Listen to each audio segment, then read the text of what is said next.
Domenica di voto per Mogliano, dove sono state aperte le urne per le primarie del Partito Democratico, che con questo sistema ha deciso di dare agli elettori la possibilità di scegliere il candidato sindaco tra i 3 nomi proposti: Carola Arena, Roberto Zago e Antonio Bortoluzzi.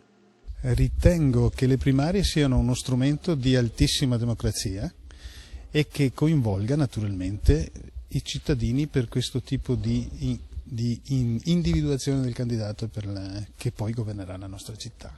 Buona l'affluenza fin dalla mattina, come ci spiega il presidente del seggio di Piazza Donatori del Sangue.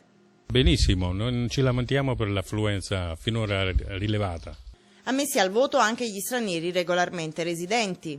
Mogliano è una città che ha una grossa rappresentanza di stranieri e il Partito Democratico ci tiene a che anche loro esprimano le loro preferenze per il candidato sindaco. Sono contento, la nostra interesse sono contento anche.